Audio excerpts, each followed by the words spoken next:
بسم اللہ الرحمن الرحیم۔ السلام علیکم۔ معاشرے میں بکھری ہوئی ان ان گنت ظلم کی داستانوں میں سے ایک داستان جو کہ سچی ہے۔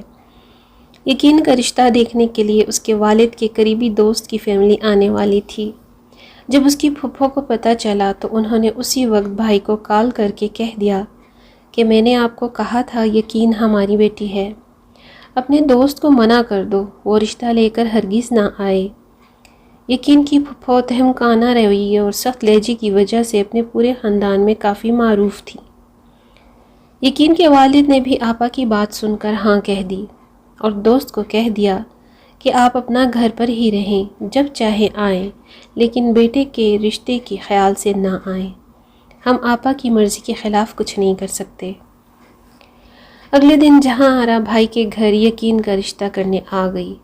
انہوں نے کہا، سکندر، تمہیں اپنے دوست کو پہلے ہی بتا دینا چاہیے تھا کہ یقین کا رشتہ ہم باہر نہیں کریں گے۔ تو سکندر نے اپنی بڑی بہن کو بتایا کہ آپا، آپ نے دبے لفظوں میں بھی کبھی اس رشتے کا اظہار نہیں کیا تھا، کبھی اس معاملے میں کھل کر بات ہی نہیں کی تھی۔ مجھے تو یہی لگتا تھا کہ بہنوئی صاحب اپنے اسٹیٹس کے مطابق ہی اپنے بیٹے کے لیے فیصلہ کریں گے، جیسے وہ پہلے بھی کر چکے ہیں۔ تو تب جہاں آرا بیگم بولی، اس وقت بات مختلف تھی، بیٹے کی اپنی خواہش بھی وہیں پر تھی، سو ہم مجبور ہو گئے تھے۔ اب جب بیٹی بھی اپنی ہے تو پرائے گھر کیوں جائیں؟ ہماری سگی بیٹی نہ سہی، لیکن یقین بھی تو ہماری بیٹی جیسی ہی ہے۔ آپ یہ سمجھیں کہ اپنے ایک گھر سے دوسرے گھر جائے گی۔ سکندر بولا، یہی سوچ کر میں نے اپنے دوست سے معذرت کر لی۔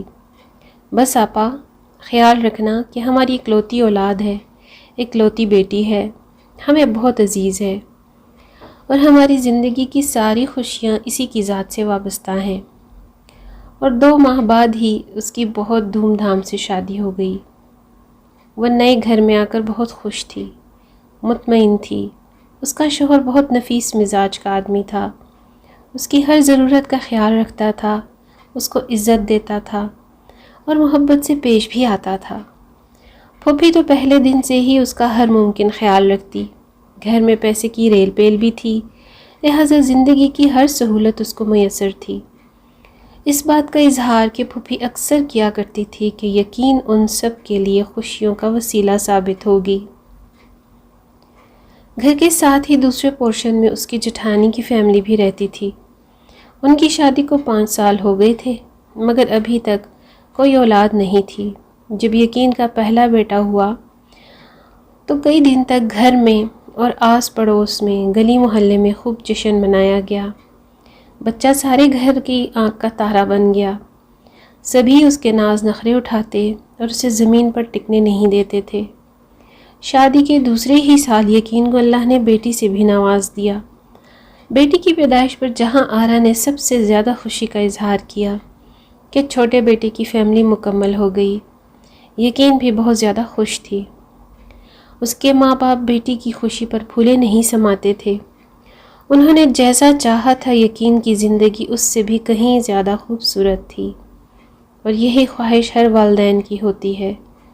شادی کے 6 سال میں جب یقین پھر سے امید سے ہوئی تو اس کے کانوں میں پھوپھی کی آواز پڑ گئی کہ اس بار بھی اللہ کرے یقین کا بیٹا ہو تو میرے بڑے بیٹے کے آنگن میں بھی بچے کی کلکاریاں ماریں گے۔ یقین اس بات سے چونک گئی اور اپنے شوہر سے کہا۔ اس نے غلط فہمی کا نتیجہ کہہ کر یقین کو تسلی دی۔ اولاد تو ہر کسی کی اپنی ہی ہوتی ہے۔ وہ وقتی طور پر چپ ہو گئی، مگر اس کے دل میں ایک وہم سا پڑ گیا۔ اللہ نے پھر سے یقین کو ایک چاند سا بیٹا عطا کیا۔ اس دفعہ جب وہ ہسپتال گئی تو اسے صرف ایک ہی وہم تھا کہ کسی صورت بھی بچے کی پیدائش کے فوراً بعد وہ اپنا بچہ دیکھ سکے۔ پھر یقین کو اللہ تعالیٰ نے ایک چاند سا بیٹا عطا کیا، اور آپریشن کے فوراً بعد ہی یقین نے بیٹے کو پہلی بار جب دیکھا تو اللہ کا شکر ادا کیا اور سکون کی سانس لی۔ ساتھ ہی بے ساختہ اسے پھپھو کی بات بھی یاد آ گئی، لیکن اس کی ساری خوشی ایک دم غائب ہو گئی۔ اس کے شوہر نے اس کے چہرے کے تاثرات دیکھ کر اس کی وجہ جاننی چاہی تو اس نے اس بات کا ذکر کر دیا۔ اس نے کہا کہ دل چھوٹا نہ کرو، کچھ غلط نہیں ہوگا، میں تمہارے ساتھ ہوں۔ ان کے گھر جاتے ہی بڑے بیٹی کی فیملی کو بچہ دینے کا فیصلہ پپھو پہلے ہی صادر کر چکی تھی۔ یقین اور اس کے شوہر نے بہت کوشش کی کہ ایسا نہ ہونے دیں، مگر جہاں آرا کے سامنے کس کی چلتی تھی۔ بیٹا بھی لڑ جھگڑ کر ہار مان کر بیٹھ گیا۔ ماں کے فیصلہ ماننے سے انکار پر اسے بیوی بچوں سمیت والدین کا گھر بھی چھوڑنا پڑتا۔ کمزور اور سسر کی مالی پوزیشن، خرابی صحت کے پیش نظر وہ ایسا کرنے کے قابل نہیں تھا۔ اس کے پاس اپنی مظلوم بیوی کو تسلی دینے کے سوا اور کچھ بھی نہیں تھا۔ اس کی بے بسی کی کہانی اس کے چہرے پر رقم تھی۔ وہ بیڈ کے پاس دکھ کی تصویر بنا بیٹھا تھا اور بچے ماں کے پاس خاموشی سے لیٹے ہوئے تھے۔ یقین کی آنکھوں سے آنسو رواں دواں تھے۔ کسی پل اسے چین نہیں آ رہا تھا۔ ماں بننے کے تیسرے دن ہی وہ اپنے بچے سے محروم کر دی گئی تھی۔ یقین کے لیے یہ سب کچھ ناقابل برداشت تھا۔ وہ سوچ سوچ کر ہلکان ہو رہی تھی اور مسلسل رونے کی وجہ سے اس کی اپنی حالت بھی بگڑ رہی تھی، مگر اس کی طبیعت کم یا ختم ہونے کی کوئی صورت دور دور تک دکھائی نہیں دیتی تھی۔ اس کی پھوپھی نے اس کو بچے سے ملنا بند کر دیا تھا تاکہ بچہ اس سے مانوس نہ ہو۔ وقت گزرنے کے ساتھ وہ بچے سے دستبردار ہو جائے گی۔ ماں ہوتے ہوئے بھی وہ ایک ماں کا دکھ سمجھنے سے انکاری تھی۔ اس کے لیے تو جیسے کچھ ہوا ہی نہیں تھا۔ اس کی خوش قسمتی تھی کہ زیادہ خوشحال فیملی میں رہے گا۔ یقین کے سسر نے بھی اسے سمجھانے کی کوشش کی تھی، اسے اللہ کے عذاب سے ڈرایا، مگر اس عورت کے کانوں پر جوں تک نہ رینگی۔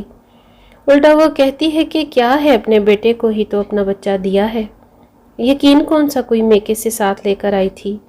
میرے بیٹے کی ہی یہ اولاد ہے، میں جس بیٹے کو چاہوں دوں، اور جس کی اولاد نہیں ہے، جو اولاد کی اس نعمت سے محروم ہے، اگر اس کو میں نے یہ بچہ دے دیا ہے تو کیا قیامت آ گئی ہے۔ اپنے شوہر کی اتنی بات مانگ گئی کہ بچے کے والدین کے طور پر اس کے سگے ماں باپ کا نام درج کرا دیا جائے۔ کوئی لمحہ ایسا نہیں تھا جب یقین نے اپنے بچے کو یاد کر کے آنسو نہ بہائے ہوں۔ وہ جب بھی روتی اللہ کے حضور فریاد کرتی اور یہی عرض کرتی، یا میرے مالک، مجھے یقین ہے کہ تو میری پکار ضرور سنے گا اور میرا بچہ مجھے واپس دلوانے کی کوئی نہ کوئی صورت ضرور پیدا فرمائے گا۔ اس کا دل درد سے پھٹتا تھا، مگر سوائے صبر اور اللہ پر یقین کے اس کے پاس کوئی چارہ نہ تھا۔ دوسرے بڑے بچے بھی اپنے چھوٹے بھائی کو اپنے گھر میں اپنے پاس دیکھنا چاہتے تھے اور اس کے ساتھ کھیلنا چاہتے تھے، لیکن ان کو دادی کی طرف سے اتنی اجازت نہیں تھی۔ دن میں کچھ وقت تھا کہ گھر جا کر بھائی کے ساتھ وقت گزار لیتے۔ یقین کی صحت بہتر ہوئی تو والدین کے گھر گئی۔ اپنے والد کی صحت کا دیکھ کر کبھی وہ اپنا دکھ ظاہر نہ کر سکی۔ بچے ساتھ نہ لانے کا کوئی نہ کوئی بہانہ بنا دیتی۔ جب 2-3 بار ایسا ہی ہوا تو اس کے والد کو شک ہو گیا۔ انہوں نے بیٹی کو الگ کر کے سچ بتانے پر اصرار کیا تو آخر یقین کو سچ بتانا پڑا، مگر والد کی خاطر کہہ دیا کہ اس نے اپنی مرضی سے جیٹ کی فیملی کو بچہ دیا ہے۔ یہ بھی بتایا کہ ریکارڈ میں بچے کے والدین کے طور پر ان کے اپنے ہی نام درج ہے۔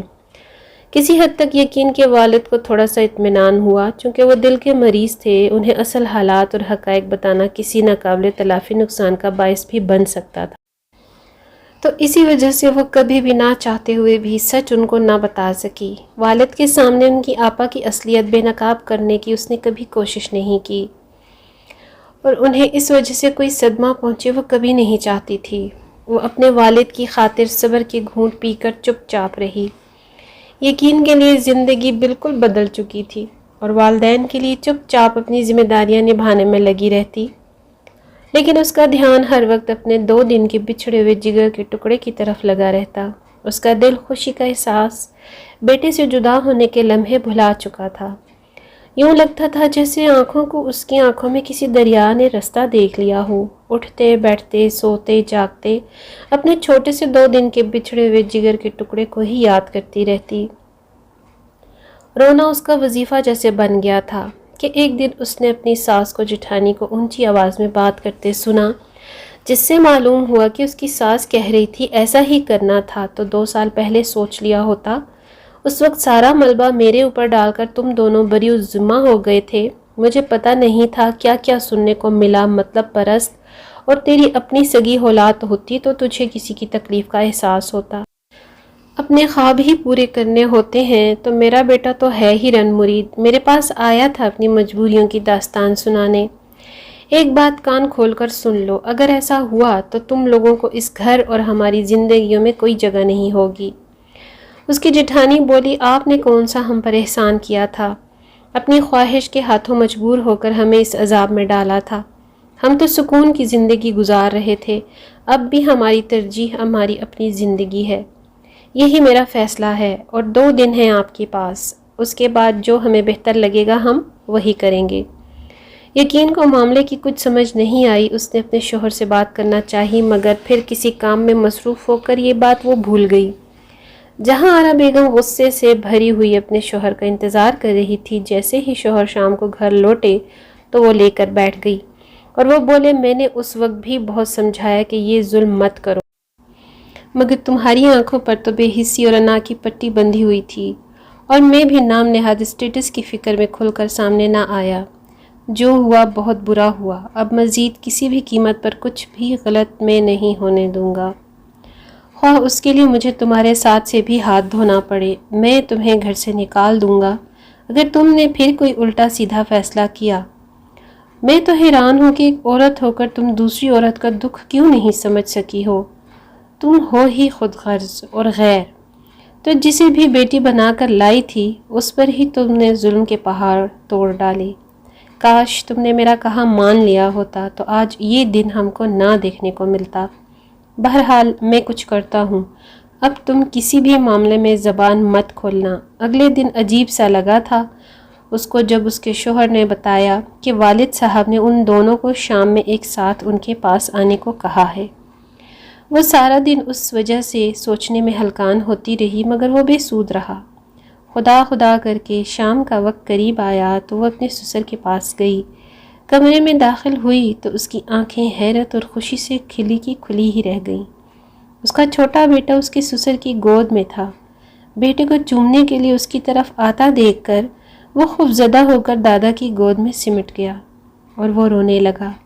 یقین کو سسر نے رکنے کا کہا، اس کے لیے بیٹھنا مشکل ہو رہا تھا۔ اس کے شوہر نے سہارا دے کر اپنے ساتھ صوفے پر بٹھایا۔ جیسے ہی وہ بیٹھی اس سے مخاطب ہو کر کہا، اللہ نے آپ کی امانت آج آپ کو واپس لوٹا دی ہے یقین۔ اور اس کے شوہر کو یقین نہیں آ رہا تھا کہ کہیں وہ یہ خواب تو نہیں دیکھ رہے۔ یک زبان ہو کر بولے، کیا واقعی ہمیں ہمارا بیٹا واپس مل گیا ہے؟ کب اور کیسے؟ ہاں بیٹا، یہی سچ ہے۔ یہ بھی ایک سچ ہے کہ بچے کو اپنے ساتھ مانوس کرنے میں تم لوگوں کو بہت مشکلات اور ٹائم بھی لگے گا، لیکن یہی حقیقت ہے۔ آج تم لوگوں کو تمہاری اولاد واپس مل گئی ہے۔ بڑے شہزادے کو اور اس کی بیوی کو کینیڈا سیٹل ہونا ہے۔ بچہ دستاویزات میں ان کے خاندان کا حصہ نہیں ہے، اس لیے وہ اسے اپنے ساتھ نہیں لے جا سکتے، تبھی انہوں نے آپ کو واپس لوٹا دیا ہے۔ اپنی اولاد ہوتی تو کبھی بھی وہاں سے دوسرے شہر نہ چھوڑ کر جاتے۔ یہ کہتے ہوئے ان کی آنکھیں بھی نمناک ہو گئیں، وہ معافی بھی طلب نہ کر پا رہے تھے۔ اتنی دیر میں یقین کا بڑا بیٹا اور بڑی بیٹی بھی پہنچ گئے۔ چھوٹا بیٹا انہیں دیکھ کر ڈرائنگ روم میں ان کے ساتھ کھیلنا شروع ہو گیا۔ کاش ایسے خود غرض لوگ دوسروں کو دکھ دینے سے پہلے اپنے جذباتی فیصلوں پر ایک بار نظر ثانی کر لیا کریں تو بہت سارے لوگوں کی زندگی میں اداسی کی جگہ خوشحالی ہی خوشحالی رہے۔ ایسے خود غرض رشتوں سے دنیا بھری پڑی ہے۔ اللہ تعالی ہم سب کو ایسے خود غرض رشتوں کی پناہ سے محفوظ رکھے اور اس قسم کے لوگوں سے بھی دور رکھے۔ آمین یا رب العالمین۔